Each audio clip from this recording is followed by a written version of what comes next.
With tariff talks top of mind, South Florida farmers say they're in trouble. Crops are rotting on the vine, and they're blaming the ongoing trade wars and immigration changes. California farmers are fuming over not being allowed to use new technology that they say could help lower your cost at the grocery store. Have you ever heard the silence of a cornfield? It's a strange kind of quiet, the kind that now blankets the American Midwest.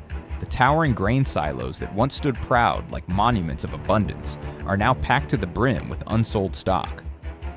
Just 6 months into 2025, a quiet shock has struck the heart of America's farm belt. U.S. grain exports to major global markets have plummeted by 94%. Not over a year, not even a full harvest season. This collapse happened in mere weeks, and it's not done falling.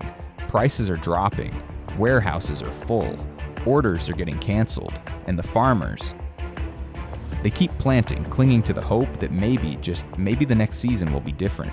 But if every door is closing, where will those seeds ever find room to grow? This isn't a macroeconomic headline. This is a story about dinner tables, about bank loans, about entire rural families being suffocated by clogged up supply chains and a world that just isn't buying anymore. Sorghum, the 95% collapse. No one saw coming. When something that once fed entire communities suddenly becomes a burden, it stops being called a crop. It becomes inventory with a debt-shaped shadow. That's exactly what sorghum has turned into, once hailed as the brown gold of the American Midwest, now watching its export volume collapse by 95% in just the first few weeks of 2025. In Kansas and Texas, two states that built economies around shipping sorghum across oceans, the only thing moving these days is the dust around parked trucks. Siloed doors stay shut. Contracts have been canceled. Exporters have pulled out. And as always, it's the American farmer who takes the first hit. According to the USDA, by April 2025, U.S. sorghum exports had virtually flatlined, dropping from over 1.4 million metric tons to less than 80,000. This wasn't due to crop failure. It wasn't a supply issue. The demand just vanished. Ports slowed to a halt. Orders were suspended, wrapped in vague warnings of trade risk. But farmers don't live by data points. They live by the weight of a truckload, the promise of a shipment, the ability to make that next loan payment on time. And now with sorghum prices falling below, even corn, something that hasn't happened in 3 decades, it's clear this isn't just a market fluctuation. It's a breaking point. In the Texas Panhandle, desperate farmers have started feeding unsold sorghum to livestock. Not out of ingenuity, but because there's simply no other choice. Grinding down once profitable grain to pour into feed troughs is just another way to minimize losses. Keep it. You lose money, sell it. Still a loss. Meanwhile, fertilizer, diesel, and freight costs keep climbing month after month. Ag banks are tightening credit lines. Seed co-ops are demanding deposits before delivery. And in Stockton, Kansas, where hundreds of sealed containers once left daily warehouses now sit cold and empty. Equipment lies idle. Workers are down to 3-day weeks. What was once a billion-dollar agricultural engine now clings to life like a patient on life support, breathing through a straw of hope, not cash flow. What's even more worrying is that sorghum, known for its drought resistance and reliability in dry climates, has long been the fallback crop when weather wipes out others. But now even that safety net is fraying. Farmers are facing a brutal decision: do they keep planting and pray for a miracle, or walk away from land that has defined their families for generations? Sorghum has been ruthlessly erased from America's export map. And if this crash is just the warning shot, then what's coming next could be even worse, a collapse that might drag the entire U.S. food chain down with it. Wheat and the future are turning negative. Something strange is happening on America's wheat fields. The crops are thriving, green and full, but the numbers on the books are bleeding red. Not red for profit, but red for cancellations, broken trust, and lost expectations. In the last week of May 2025, the USDA recorded something that hasn't happened in over 30 years. The number of canceled wheat orders officially surpassed the number of new ones. That's right, one of the world's top grain exporters is now effectively exporting less than zero. It sounds like a spreadsheet glitch, but it's real, and it's a flashing red warning sign that America's agricultural future is going negative. At the Great Lakes ports, millions of tons of wheat sit in cold storage, frozen not by temperature, but by indecision. The contracts never came. From Minnesota to Ohio, flour mills have paused major upgrades, unsure if the next batch of grain will even be worth processing. Worse still, local banks are now demanding an extra 15% in collateral before they'll lend to farmers, as if every bushel needs a stamp of political risk insurance just to leave the barn. And no, it's not about price or quality. American wheat is still $8 to $12 per ton cheaper than that from Russia, Ukraine, or Australia. But the issue isn't in the numbers, it's in the trust. Buyers across Asia are walking away because of what they now call confidence risk. They don't trust the long-term viability of U.S. suppliers, not because of the wheat itself, but because of the fear policy swings, shipping disruptions, sudden embargoes. Unpredictability has become the product no one wants to buy. As a result, longtime trade partners, the Philippines, South Korea, even Japan countries that once considered U.S. wheat the gold standard for food production are quietly turning away. They're choosing to pay more for grain from Russia, the Black Sea region, or Australia, not because it's cheaper, but because it's stable. For American farmers, this creates a gut-wrenching paradox. They plow fields knowing full well that their harvest may have nowhere to go. They can't afford to stop because the land must be worked to keep it productive. But the more they plant, the deeper they fall into debt. It's a suffocating loop, or lose your land, but harvest with nowhere to send the grain. And so the silos swell, the contracts vanish, and the futures market, once a source of hope, now feels like a trap. Here's the bitter irony: Americans still eat bread every day. They still pour cereal every morning. But the grain behind those products might no longer be American. Because when the growers can no longer survive, they leave the land behind, opening the door for foreign supply chains to step in. And if wheat, one of the most stable, protected, and prioritized commodities in the US, can't hold its ground, what hope is left for the higher risk, higher value crops that follow? Soybeans, the falling giant. If there's one crop that once stood as a symbol of American agricultural might, it's soybeans. From the endless fields of Iowa and Illinois, countless tons of soybeans once fed the world and sustained millions of American farm families. But now when people talk about soybeans, they're not talking about yields. They're talking about inventory and about decline. In just 6 months, the average price of U.S. soybeans has plunged from $14.97 per bushel to just $10.10, the lowest level since before the pandemic. That's a drop of more than 30%, not because of drought, not because of climate change, but simply because the contracts dried up, the ports got backed up, and the buyers found someone else. According to the USDA, as of mid-May 2025, U.S. soybean stockpiles have soared past 380 million bushels. Across the Midwest, silos have been full since early spring, forcing farmers to rent extra storage space at their own expense. But every day those beans sit in limbo, the selling price dips lower, while storage costs creep higher. The pain gets sharper when you look south. America's biggest competitor, Brazil, is breaking records. In just the first quarter of this year, Brazil shipped more than 17 million tons of soybeans to China, taking over 75% of that market. That's not competition anymore. That's a takeover. For years, American farmers believed that quality would keep buyers loyal. But in today's global market, quality isn't enough. What buyers want is stability. And from their view, even with high-quality crops and great yields, American soybeans now carry risks, policy risks, shipping risks, delivery delays.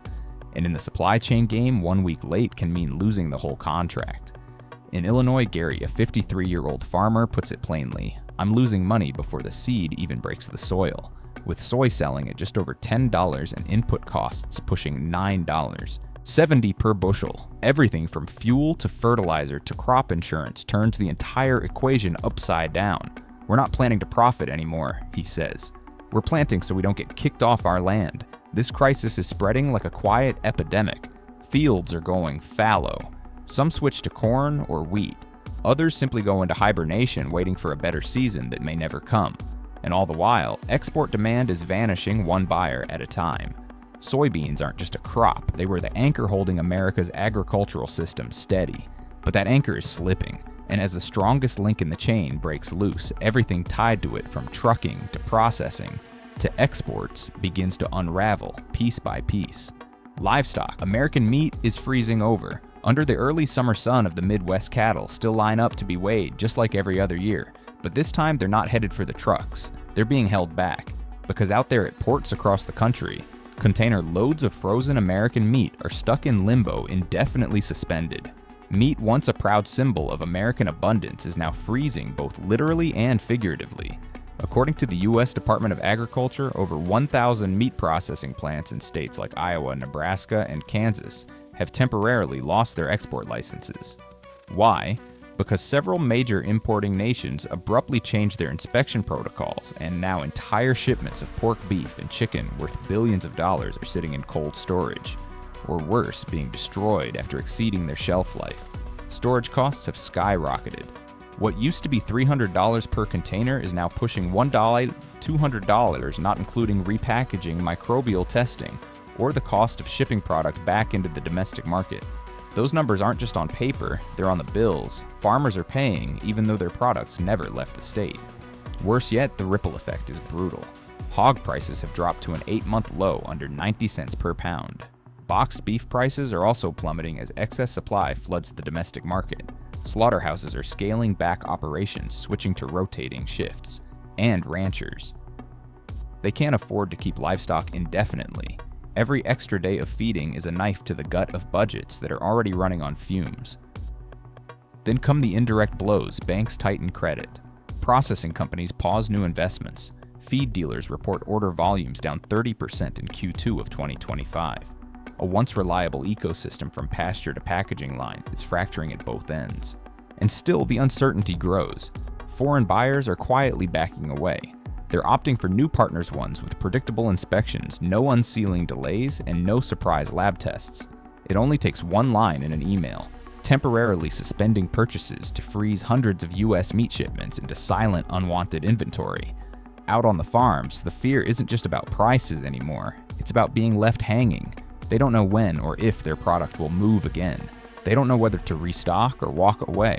Many who once took pride in supplying clean, high-quality meat to millions of American dinner tables are now asking themselves, does anyone still need what we do? American meat is freezing, not just in the shipping containers, but in the hearts of the people who built this industry.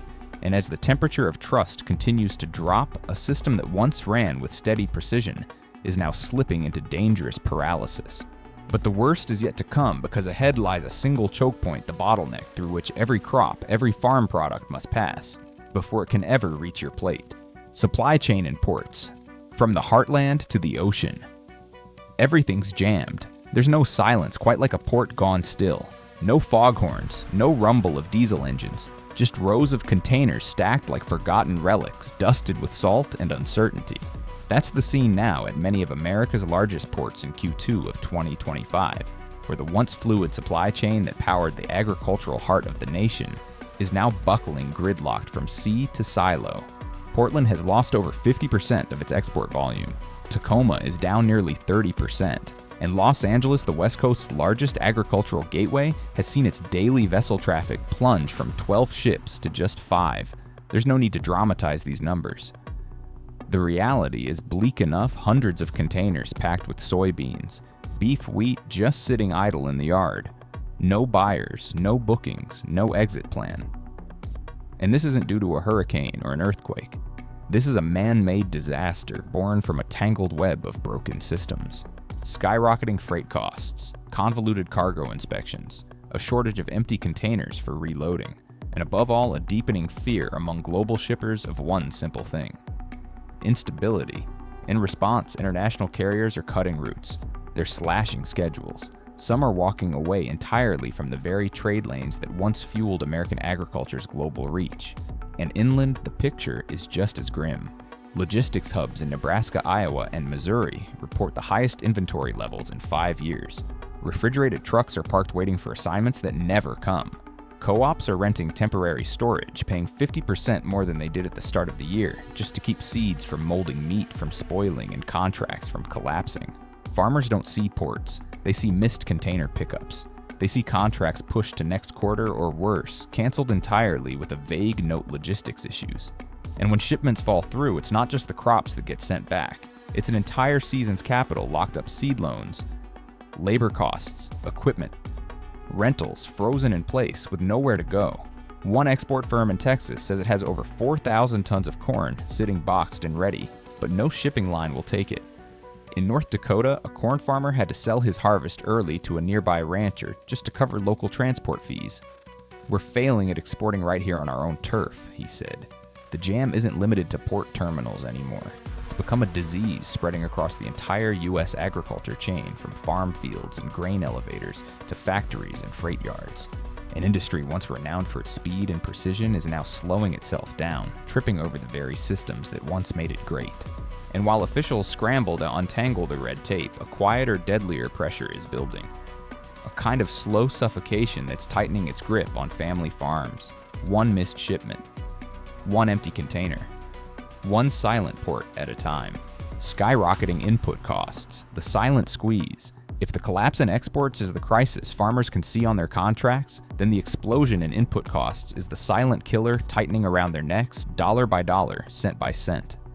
No sirens, no news headlines, but when the invoices arrive at the start of the season, every farmer swallows hard. A single barrel of nitrogen fertilizer is now up 17% from Q1. Glyphosate, the go-to herbicide on nearly every American farm, has jumped 23%. Even something as basic as an oil filter for a John Deere tractor has shot up from $75 to over $100, assuming you can even find a supplier without delayed shipping. In an industry where every line item is calculated to the decimal, these hikes aren't just burdens, they're breaking points. Each one forces a trade-off: keep planting or scale back, invest or fold.